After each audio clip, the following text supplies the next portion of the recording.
కానీ వాళ్ళ పద్ధతి చూస్తుంటే ఎక్కడికి ప్రయాణం చేసినా విమానాలు, హెలికాప్టర్లు, తర్వాత ప్రభుత్వ యంత్రాంగాన్ని దుర్వినియోగం చేయడం, పోలీస్ డిపార్ట్మెంట్ని ఎగ్జిక్యూటివ్ స్టాఫ్ని ఉపయోగించుకోవడం, దారులు మొత్తం మళ్లించడం, పబ్లిక్ని ఇన్కన్వీనియన్స్ చేయడం, ఇవన్నీ కూడా చాలా దుర్వినియోగం చేస్తున్నారు.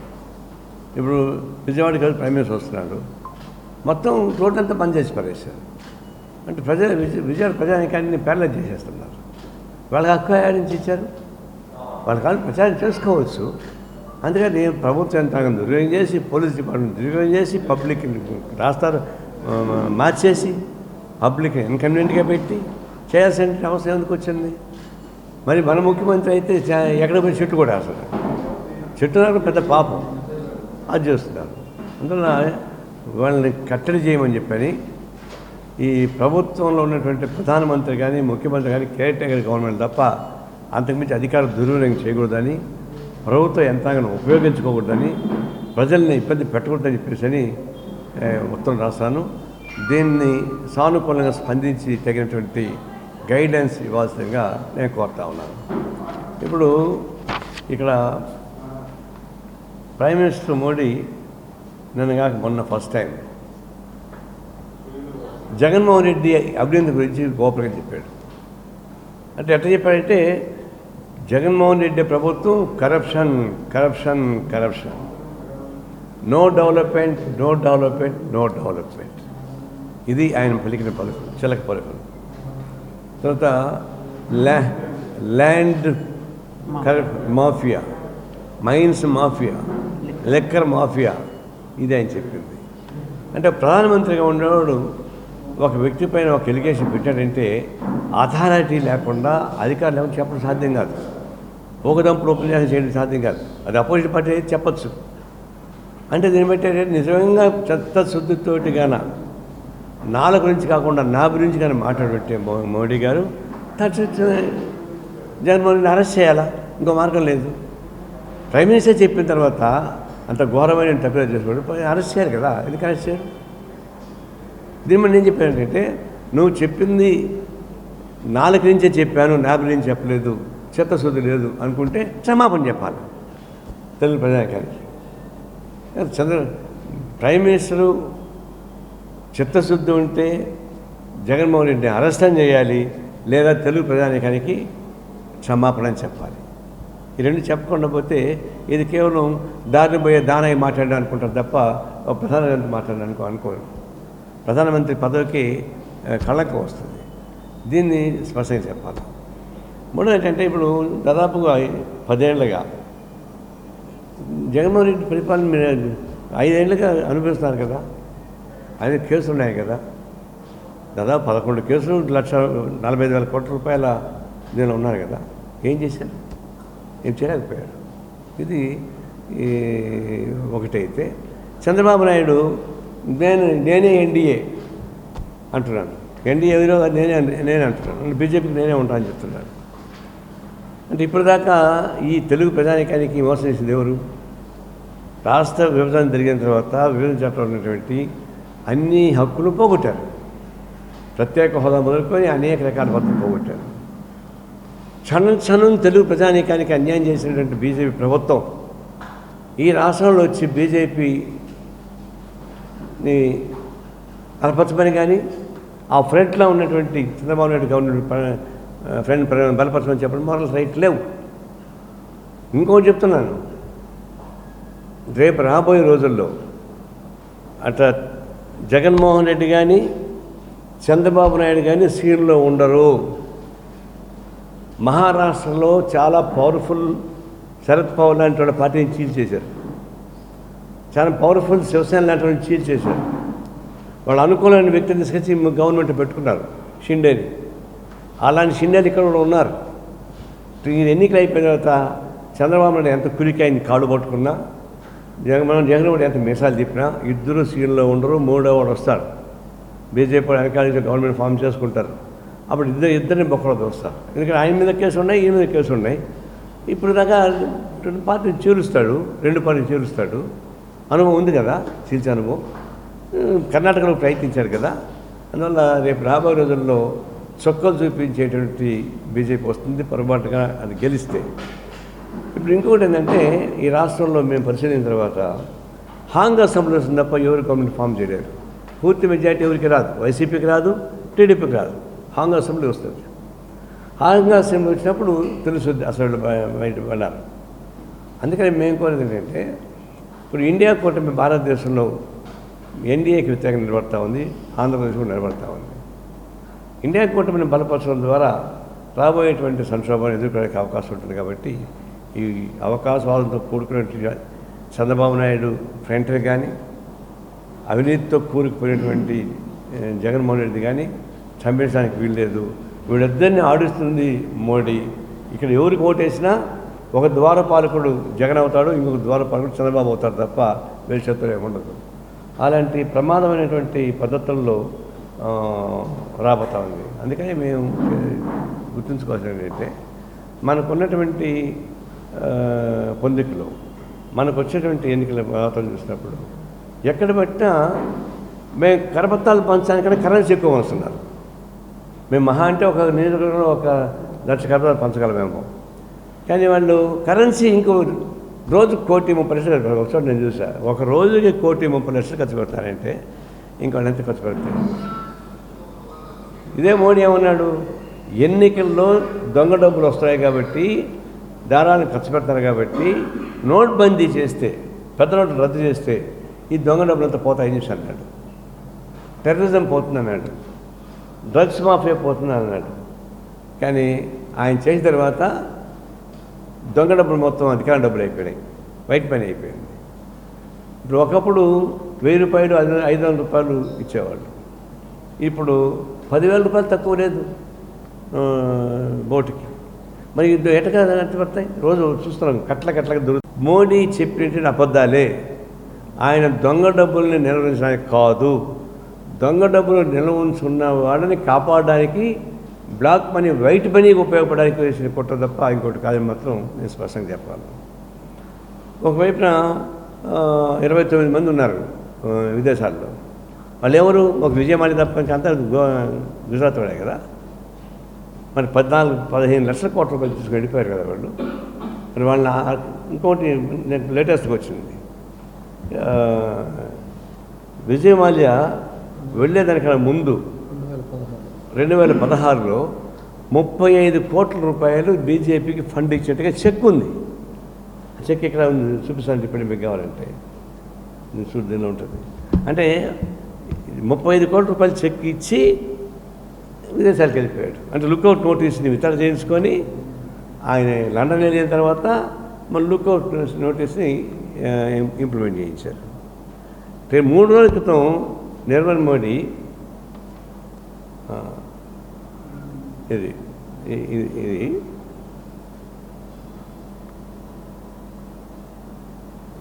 Bharatiya Janata party 35,000 crores 35 crores బీజేపీకి ఇచ్చాడు.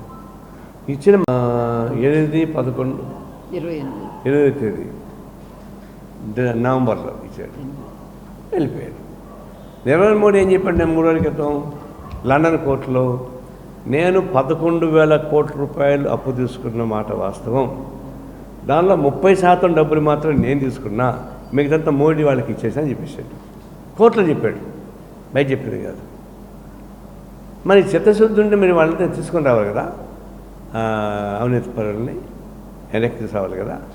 ఎందుకు చేయలేకపోతున్నాడు ఆయన? ఇప్పుడు ఏమంటున్నాడు, వాటికి ఓడిపోయే ప్రమాదం వచ్చినాయి కాబట్టి ఇప్పుడు మంగళసూత్రాన్ని అడ్డం పెట్టుకుంటున్నాడు. అంతకుముందు ఏమంటూ అయోధ్యని అడ్డం పెట్టుకుని ట్రై చేశాడు, అయోధ్యది గిట్టుబాటు కాదా. మోడీ గ్యారెంటీ అని చెప్పాడు, అది ఎక్స్పైరీ డేట్ అయిపోయింది అది. ఎందుకంటే మొన్న జరిగినటువంటి 2 దఫా ఎన్నికల్లో వాళ్ళు ఓటు పడిపోయినాయి. ఇప్పుడు మళ్ళీ 3వ దఫా జరిగింది. దాదాపుగా 150-160 సీట్లు పైన సీట్లు కనపడడం లేదు. ఇప్పుడు మంగళసూత్రం అడ్డం పెట్టుకుంటున్నాడు. మంగళసూత్రాన్ని ముస్లిమ్స్ వచ్చి లాక్కెళ్ళిపోతారు అని చెప్పి. అసలు మంగళసూత్రం గురించి మాట్లాడే నైతిక హక్కు మోడీకి ఉందా? ఆయన మంగళసూత్రం కట్టాడు కదా మహిళకి, కట్టిన తర్వాత ఆయన దాన్ని గౌరవించాడా? ఆమె ఎక్కడుందో తెలుసా మనకి? ఆ ఫుట్పాత్ ఉంది కదా పాపం. మంగళసూత్రాన్ని గురించి మాట్లాడే నైతిక హక్కు లేదు. ఎప్పుడైతే వస్తుంది? నువ్వు మీ ఆవిడ తీసుకొచ్చి నీ పక్కన కూర్చొని పెట్టుకొని పట్టు చీర కట్టించి మంగళసూత్రం నేర్పిస్తే ఉంటే నమ్ముతారు. ఇప్పుడు కేవలం సెంటిమెంట్ కోసం మంగళసూత్రం అడ్డం పెట్టుకుంటాడు. అంటే ముస్లిమ్స్ మరి 29 మంది వెళ్ళారు కదా, ఒక్కడన్నా ముస్లిం ఉన్నాడా? 29 మంది డబ్బులు ఎక్కువ చెడిపోయినటువంటి ఆర్థిక నేరస్తుల్లో ఒక్క ముస్లింనా ఉన్నాడా? ఎందుకు అబద్ధం చెప్తారు? ఒక మైనారిటీస్ ఎవరు లేరు, ఈవెన్ క్రిస్టియన్స్ కూడా లేరు. ఇన్ని అబద్ధాలు చెప్తానంటే ఓడిపోతున్నాడు కాబట్టి ఇన్ని అరాజకాన్ని అబద్ధాలు మాట్లాడుతున్నాడు. దిగజారిపోయి మాత్రం బహుశా ఇంత దిగజారి అంటే ప్రధానమంత్రిని ఇంతవరకు చూడలేదు. భవిష్యత్తులో వస్తాడు నేను అనుకోను. ఇది చాలా భారతదేశ అవినీతికి నష్టం వచ్చింది. అట్లా రాజ్యాంగాన్ని గుర్తుగా మాట్లాడుతున్నాడు. దేశద్రోహ కేసు పెడుతున్నారు అరవరావు పైన, ఇంకొకటి పైన. తర్వాత రేవంత్ రెడ్డి తెలంగాణ ముఖ్యమంత్రి మీద కేసు పెట్టడానికి ప్రయత్నిస్తున్నారు. కేజ్రీవాల్ని జైల్లో పెట్టారు. జార్ఖండ్ ముఖ్యమంత్రి జైల్లో పెట్టారు. ఎందుకు పెట్టారు? ఏం దొంగతనం చేశారు వాళ్ళు? 100 కోట్ల రూపాయల లిక్కర్ స్కామ్లో అరెస్ట్ చేస్తారా? 45,000 కోట్ల రూపాయల స్కామ్లు ఉండేవాడిని బయట పెడతారా? 14-15 లక్షల కోట్ల రూపాయలు ఎగ్గొట్టిపోయిన వాళ్ళు విదేశాల్లో హాయిగా ఉంటే వాళ్ళ కోసం ప్రయత్నం చేయరా? అంటే రాజకీయ ఖర్చు. ఎవరైతే బీజేపీని వ్యతిరేకిస్తారో వాళ్ళందరూ దేశద్రోహులని లెక్క. ఎవరైతే బీజేపీని సపోర్ట్ చేస్తారో వాళ్ళంతా గంగగోవులు అంటే పవిత్ర లెక్క అవుతున్నారు. అనేక మంది ఉన్నారు నా నేరస్తులు, వాళ్ళ చట్టాలు. కానీ వాళ్ళందరూ క్షేమంగా ఉన్నారు. ఇప్పుడు ఎవరైతే బీజేపీని వ్యతిరేకిస్తారో అది తెలంగాణ ముఖ్యమంత్రి బాగా వ్యతిరేకిస్తారు రేవంత్ రెడ్డి. అతన్ని కూడా జైల్లో పెట్టడానికి ప్రయత్నిస్తున్నారు. అంటే ఢిల్లీ పోలీసుల ద్వారా. ఎందుకు ఢిల్లీ పోలీసు ఎందుకు వచ్చారు ఢిల్లీకి? ఢిల్లీ పోలీసు కంటే మొత్తం కంట్రోల్ సెంటర్లో ఉంటుంది. అమిత్ షా చెప్పు చేతుల్లో ఉండే ఢిల్లీ పోలీస్. ముఖ్యమంత్రికి కానిస్టేబుల్ మార్చే హక్కు కూడా లేదు. చట్టం అట్టు ఉంటుంది అక్కడ. అందులో వాళ్ళు డైరెక్ట్గా వస్తే ఏమవుతుంది? వాళ్ళు ఎవరికి భయపడాల్సిన పని లేదు. ఏపీ ప్రభుత్వానికి సంబంధించిన, తెలంగాణ ప్రభుత్వానికి సంబంధించిన అధికారులు భయపడాల్సిన పని లేదు. స్ట్రైట్గా వస్తున్నారు, వాళ్ళు కేసులు పెడతారు, పోతా ఉన్నారు. ఇది పరమానంద శిష్యులాగా వచ్చిపోతున్నారు. అంటే ఢిల్లీ పోలీసులను ఉపయోగించి భారతదేశంలో ఈ సోషల్ మీడియాలో ఎవరైతే బీజేపీకి వ్యతిరేక ప్రచారం చేస్తారో వాళ్ళందరి మీద ఆన్సర్లు చేస్తున్నారు, కేసులు పెడుతున్నారు, నోటీసులు ఇస్తున్నారు, ఇబ్బంది పెడతా ఉన్నారు. అంటే ఇదేనా పరిపాలన సాగించేది? మీరు మంచిగా మీరు వచ్చాక మీరు సంవత్సరం 2 కోట్ల ఉద్యోగాలు ఇస్తామన్నారు. ఇచ్చుంటే మమ్మల్ని అడుగుతారా? మొన్న దీనిలో చెప్తా ఉంది, 1,70,00,000 ఉద్యోగాలు ఇవ్వడానికి ప్రాతిపదిక ఏర్పాటు చేశాను నేను నిర్మలా సీతారామన్ చెప్పింది తప్ప ఉద్యోగం ఇచ్చానని చెప్పలే. మరి ఇప్పుడు 20 కోట్ల ఉద్యోగాలు రావాలి కదా, వచ్చిందా? రాలేదు కదా. గ్యాస్ ధర 400 నుంచి 1200 పెరిగింది కదా. గ్యాస్ ధర పెరిగినప్పుడు చెప్పినవాడు 2014 ఆయన చెప్పాడు, ఆడవాళ్ళకి గ్యాస్కు పండగ దండం పెట్టుకోండి, పోయి ఓటు వేయండి అని చెప్పాడు. అంటే ధరలు పెరిగాయి. కానీ ఇప్పుడు ఆ గ్యాస్ 12,000 అయింది. పెట్రోల్ డీజిల్ పెరుగుతూ ఉన్నాయి. అంతర్జాతీయ స్థాయిలో తగ్గుతూ ఉన్నాయి ముడి సరుకులు. ఇప్పుడు దీన్ని బట్టి మనకు అర్థమైంది ఏంటి? బ్లాక్ మనీకి సంబంధించి మనం చూస్తూనే ఉన్నాం. ఒక విధంగా చెప్పాలంటే పేద ప్రజానికి కొంత భారాలు వేసి కార్పొరేట్ కంపెనీకి రాయితీ ఇస్తూ ఉన్నారు. జనానికి తిరుగుబాటు చేస్తూ ఉన్నారు. తిరుగుబాటు చేస్తామంటే వాళ్ళని సెంటిమెంటల్తో ఉపయోగించుకోవడం, నిర్బంధాలతో ఉపయోగించుకోవడం, ఈడీలను ఉపయోగించుకోవడం, సిబిఐని ఉపయోగించుకోవడం, ఇవన్నీ చేస్తూ ఉన్నారు. ఇది ప్రభుత్వ యంత్రాంగాన్ని దుర్వినియోగం చేయడం అంటే నెంబర్ 1. మళ్ళీ ఇవన్నీ ఓడిపోతాయని తెలిసి ఇప్పుడు ఈ సామ భేద దండాలని చెప్తారే, అట్లా ఇప్పుడు బ్లాక్మెయిల్ దాకా వచ్చింది. ఈ బ్లాక్మెయిల్ దాకా వచ్చి దేశాన్ని పరిపాలించడం ప్రయత్నం సాధ్యం కాదు. ఇప్పుడు రాష్ట్రంలో బీజేపీకి సపోర్టర్స్ అందరూ, జగన్మోహన్ రెడ్డి బీజేపీ సపోర్టర్ ఇప్పుడు కొట్లాడుకుంటున్నాడు. ఇప్పుడు అంటున్నాడు ఫస్ట్ టైం జగన్మోహన్ రెడ్డి ఢిల్లీ పెత్తనం కుదరద్దు అంటున్నాడు. బొత్స సత్యనారాయణ ఢిల్లీ వాళ్ళు మీరు అవినీతి పనులు అని చెప్తున్నాడు ఇప్పుడు. ఎందుకంటే మోడీ విమర్శించి మొదలు వీడు ఇప్పుడు మొదలు పెడతా ఉన్నారు. చంద్రబాబు నాయుడు అయితే అప్పుడు పొగిడింది. ఇది ముత్యాల ముగ్గులో ఉంటారు చూడు, డబ్బా కొట్టేవాడు, ఆ పద్ధతి అయిపోయాడు. ముత్యాల ముగ్గు పాత్ర ఈ పక్క ఆ పక్క ఇస్తున్నారు. అందువల్ల ఈ రాష్ట్రంలో నిన్న నేను ఈయన మాట విన్నా, ఉపన్యాసం, జగన్మోహన్ రెడ్డి ఉపన్యాసం విన్నా. ఎవరిళ్ళల్లో కానీ వాళ్ళ తల్లుల్ని వాళ్ళ చెల్లెమ్మని, అక్కల్ని, వాళ్ళందరినీ బాధ పెట్టకూడదు అని మా నాన్న చెప్పాడు అని చెప్పి చెప్తున్నాడు. మరి వాళ్ళ ఇంట్లో వాళ్ళ అమ్మేమో ఇది చూడలేకుండా విదేశాలకు వెళ్ళిపోయింది. సొంత తల్లి కొడుకు అరాచకాలు చూడలేక, వాళ్ళ కూతురు పెట్టి హరాస్మెంట్ చూడలేక ఆమె కళ్ళు మూసుకొని వెళ్ళిపోయింది. ఏమంటారని గాంధారిలాగా వెళ్ళిపోయింది. వాళ్ళ సొంత చెల్లెళ్ళు బజార్ ఎక్కి అరుస్తూ ఉంది, నన్నే బ్లాక్మెయిల్ చేస్తున్నాడు, నన్నే అవమానపరుస్తున్నాడు అని చెప్పేసి, సొంత చెల్లెల్ని క్యారెక్టర్ అసాసినేట్ చేస్తాడని చెప్పేసి చెప్తా ఉంది. ఇట్లాంటి దౌర్భాగ్యం మనం గెలిపించబాకని ఓపెన్గా చెప్తా ఉంది. ఇంకొక చెల్లెలు చెప్తా ఉంది, వైఎస్ గారి కూతురు, మా నాన్న చంపింది అవినాష్ రెడ్డి, అవినాష్ని కాపాడుతుంది జగన్మోహన్ రెడ్డి అని బహిరంగంగా. మరి మీ ఇంట్లో తోడబుట్లోళ్ళు వేడుస్తున్నారు, మీ తల్లి గాంధారి వేషం వేసుకొని పాపం దేశానికి వెళ్ళిపోయింది, ఎవరిని సుఖపెడుతున్నాను? దేశపతిని సుఖపెట్టామంటున్నాడు. దేశపతిని సుఖపెట్టారంటే మరి ఎందుకు ఇంత నిబంధనలు చేస్తూ ఉన్నారు? ఎందుకు ఒక డెవలప్మెంట్ లేదు? ఎందుకు ఒక పరిశ్రమ లేదు? అట్లీస్ట్ ఒక క్యాపిటల్ లేకుండా పోయింది.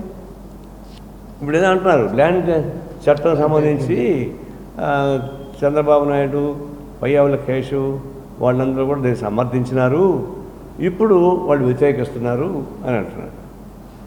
మరి క్యాపిటల్ను మీరు కూడా సమర్థించారుగా అపోజిషన్గా ఉన్నప్పుడు, అమరావతిని సమర్థించారుగా, మరి ఎందుకు వ్యతిరేకిస్తున్నారు? కాబట్టి మీకు ఇద్దరు దొంగలే. ఆనాడు క్యాపిటల్ సంబంధించిన వాడు ఇప్పుడు మూడు ముక్కలు ఆటలాడడానికి ప్రయత్నిస్తుంటే, ఆనాడు ల్యాండ్ యాక్ట్కి సంబంధించిన టీడీపీ ఇప్పుడు విమర్శిస్తున్నారు. కాబట్టి మీద తేడా ఏంటి? ఇద్దరు తెలుగు ప్రజలు ద్రోహులే కదా. నేను 7 డిసెంబర్ అని చెప్పేసి ఇస్తున్నాడు. ఆ పాస్బుక్లో ఎంత దొంగతనం ఉందంటే ఇది నేలకి పై కాదు, వాళ్ళే ఇచ్చారు. బ్యాంకు లోన్ తీసుకున్న సందర్భంలో కానీ, భూమి రిజిస్ట్రేషన్ చేసే సందర్భంలో కానీ, ఈ భూమి యజమాని హక్కు పత్రం మరియు పట్టాదారు పాసు పుస్తకము అధికారికి చూపించిన అవసరం లేదు. అంటే ఇది బోగస్ పత్రము, దేనికి పనికిరాదు, నాన్నగీసుకునే కూడా పనికిరాదు, బొమ్మ చేసి కొన్ని వందల కోట్ల రూపాయలు ఖర్చు పెట్టి మొత్తానికి ఇది మంచి పంపిణీ చేశాడు. ఇది అసలు ముందు కాంగ్రెస్ గవర్నమెంట్ ఉన్నప్పుడు తెచ్చింది ఇది పాస్బుక్. ఇది తర్వాత చంద్రబాబు నాయుడు వచ్చాక తెచ్చింది పాస్బుక్. ఇది దీనిలో అన్ని రకాల హక్కులు ఉన్నాయి. పాస్బుక్ ఇస్తారు, అన్నీ వ్యాలిడ్. కానీ పాస్బుక్ తీసుకొస్తే జగన్ బొమ్మ కనిపిస్తుంది తప్పితే దీనికి ఎందుకు వ్యాలిడ్ లేదు. బ్యాంకులో లోన్ లేరు, దీనికి హక్కుపత్రం రాదు, దీనికి రైట్ రాదు, ఊరికి విగ్రహాలు పెట్టుకోవచ్చు. దాంతోపాటు సర్వే అని సర్వే చేశాడు, సెటిల్ సర్వే. ఒక్కొక్క దీనికి ఎన్ని పంటలు ఉన్నాయి చూడండి, చాలా ఫినిష్ చేసినాక జగన్ భూ పథకం పెట్టాడు.